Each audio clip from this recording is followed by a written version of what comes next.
Hi everyone, it's Aaron here, back with another video, this time to discuss a very important game releasing this Friday on PlayStation 5. It is none other than FromSoftware's highly anticipated Elden Ring. And in a slight change of programming, this is in fact a review in progress because the game is so big and our lovely reviewer Liam needs a bit more time with it. However, he's got some initial impressions to give you, and it's his that you'll be hearing in this video.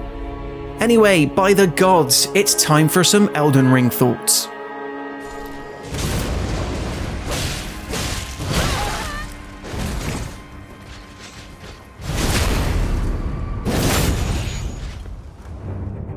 As if Elden Ring wasn't already hard enough, reviewing the next FromSoftware game prior to launch and under the usual restrictions multiplies that difficulty by at least a factor of 10.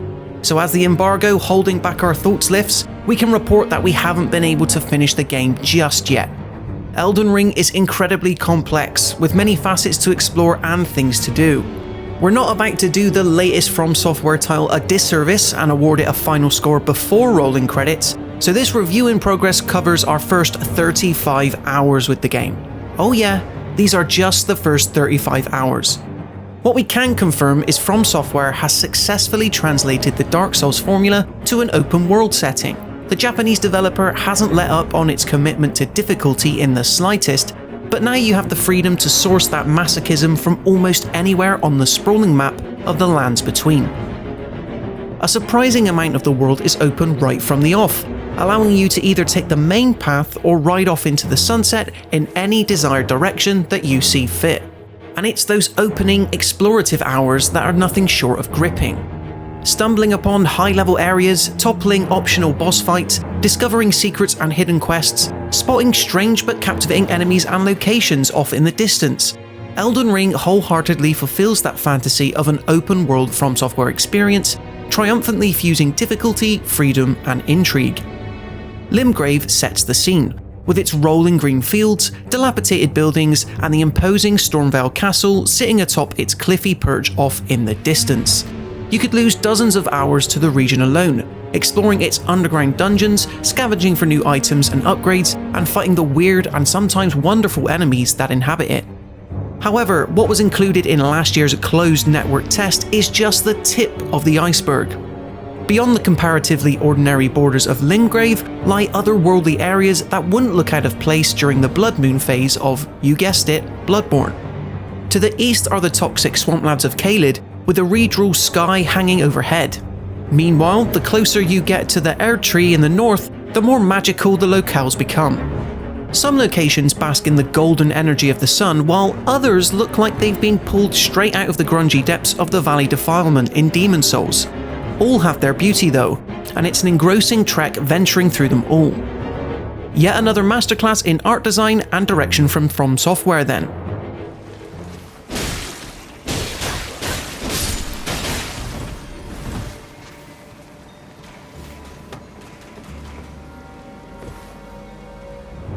Navigating the lands between is made a breeze through the inclusion of an in-game map and compass, a first for these sorts of games by the Japanese developer. Using your own intuition and curiosity, you can place markers and icons to essentially create your own landmarks, labeling places you'd like to visit in the future. The main path is highlighted by some bonfires, sites of grace, but that's all the guidance you'll get. It means you can casually wander into high-level areas, encounter a boss that's far too powerful for your current level, and lose all of your souls. We mean runes. While there could be a touch of frustration after the ordeal, it's more about the knowledge gained from the daring escapade. Devoid of objective markers and Ubisoft-style towers that mark activities and quests on your map, Elden Ring instead allows you to craft your own journey through the lands between. It's simply all on you to find the places you want to explore and indeed the enemies you hope to battle. Whereas the rest of the game will feel fairly familiar to FromSoftware fanatics, the open world and its endless opportunities provide a new, captivating way of shaping your own adventure.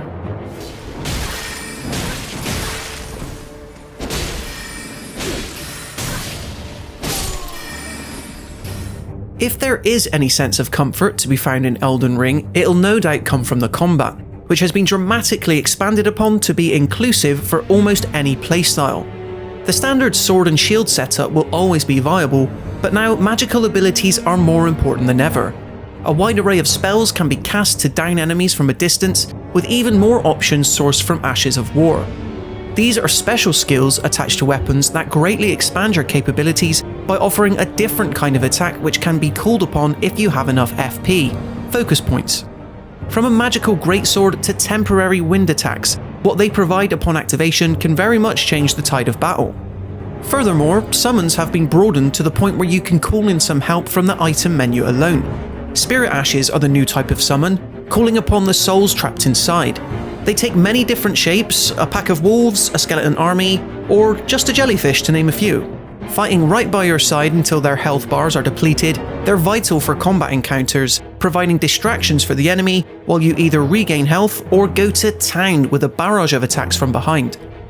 Elden Ring, then, borrows from Sekiro Shadows Die Twice, with some simple stealth mechanics that make setting up backstabs and getting the drop on foes much easier. Hide in the tall grass while an unsuspecting enemy passes by, or crouch across the battlefield to lower the chances of a group of combatants noticing you. You can even fight on horseback whilst riding your trusty spectral steed Torrent.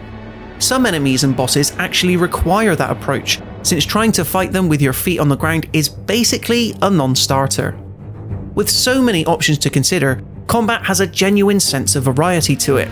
You can take your build in so many different directions, prioritizing the more magical elements of the game or committing your upgrade points to strength and dexterity. In between the two extremes lies a plethora of potential.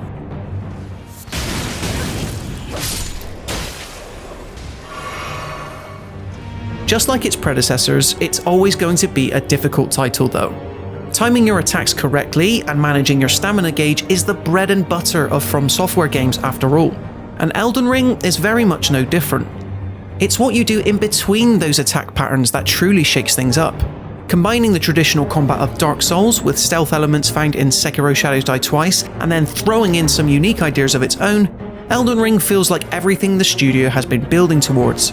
This is FromSoftware combat at its peak, the definitive versions of its past titles all packed into one. Your skills with these weapons and magical abilities will of course be put to the test as part of grueling boss fights. As is tradition, a lot of these encounters feature completely unique enemies with attack patterns exclusive to them. This is yet another factor that outperforms its predecessors, thanks to some impressive mainline battles. Bosses dramatically change their weapons during phase changes, and even go so far as to switch up the arena you're fighting in so as to suit their more powerful abilities. What's more, there's a frankly absurd amount of optional bosses in the game that we've already found so far. Some simply roam the open world, while others are hidden away in dungeons, caves, and catacombs. The only problem is some of them are just a bit, well, crap. Either repurposed enemies from the mainland or posing little threat in general, they tend to be very hit or miss. And since there are so many of them, it can sometimes feel like they're just there to pad the game out a little more. The issue is nowhere close to being a Dark Souls 2 level problem, but a bit more care and attention for these side battles wouldn't have gone amiss. The same can be said of the non-mandatory dungeons. The first few will be exciting ventures into the unknown, sure, but you'll quickly begin to spot their quirks and general level layouts. A lot of them begin to look the same the more you play too, with a simple puzzle of finding a lever to unlock a door being the task behind a lot of them. They're enjoyable enough though, but just don't expect to find anything revolutionary deep down their paths.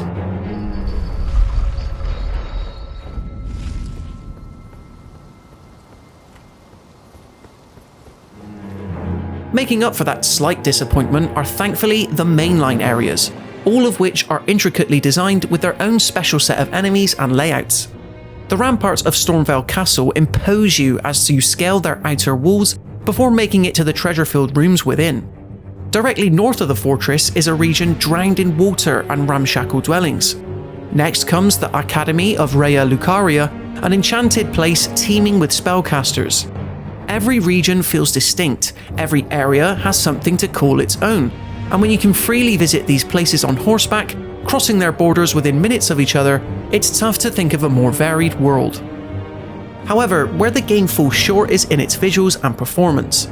There's no getting around it, Elden Ring doesn't look as good as PlayStation 5 launch title Demon's Souls. Bluepoint Games did an outstanding job remaking the 2009 cult classic for the modern era, and in comparison, Elden Ring looks fine. There's a clear drop in overall visual quality, but the art direction of FromSoftware still manages to shine through with some jaw-dropping scenes and environments. What isn't acceptable, however, is the frame rate. The game presents you with two options. Performance mode aims for 60 frames per second, while resolution mode improves the graphics as expected. The vast majority of our playthrough so far was conducted in performance mode, and rarely did the title maintain a consistent frame rate for any decent length of time. We're not talking dramatic drops that slow the game to a crawl, but rather consistent little dips here and there, which become a bit of a nuisance. While we just about manage to put up with it, you'll constantly notice the frame rate dipping no matter where you are in the open world or what you happen to be doing. Except there's more. Persistent texture popping occasionally spoils the scenery. It happens most often when fast travelling to sites of grace, but can also occur when you're simply riding about the open world. It takes a second or two for the greenery at your feet to load in, and other smaller objects will suddenly just appear in the distance, despite being able to see the landscape well beyond them. A common problem for open world games, true, but it's particularly egregious in Elden Ring. And then we have the load screens, of which there are surprisingly many. While they never last for more than a few seconds, they're still plentiful enough to take you out of the experience somewhat. It's understandable when one is indeed needed to fast travel across the world, but they also appear when all you need to do is cross a magical barrier using the key in your inventory. You're moving forward maybe 3 feet, but we suppose the title theoretically has to load in a new area at that point. That said, it wouldn't be a FromSoftware game without some technical flaws though, would it? Overall, so far, Elden Ring feels like the definitive FromSoftware game. With a refined combat system packing new ideas and an open world perfect for exploration, it sets a new benchmark for titles of this ilk to strive for. While its technical faults and underwhelming side content may be sources of disappointment, what the core experience offers is still spectacular. It won't suddenly convert those turned off by previous entries into fans, but FromSoftware lovers should probably consider Elden Ring an essential playthrough. We just need a bit more time to confirm those thoughts.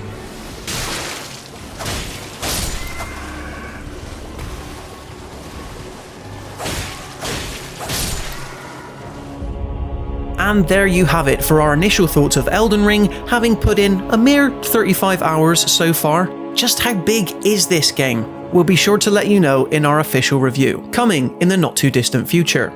Until then, I want to thank you guys as ever for watching, and if you enjoyed the video, be sure to leave it a like and let us know in the comments if indeed you plan on picking Elden Ring up. After you've done that, be sure to subscribe to the Push Square YouTube channel to stay up to date with everything else PlayStation related. And until next time, as ever, I'll see you in the next one.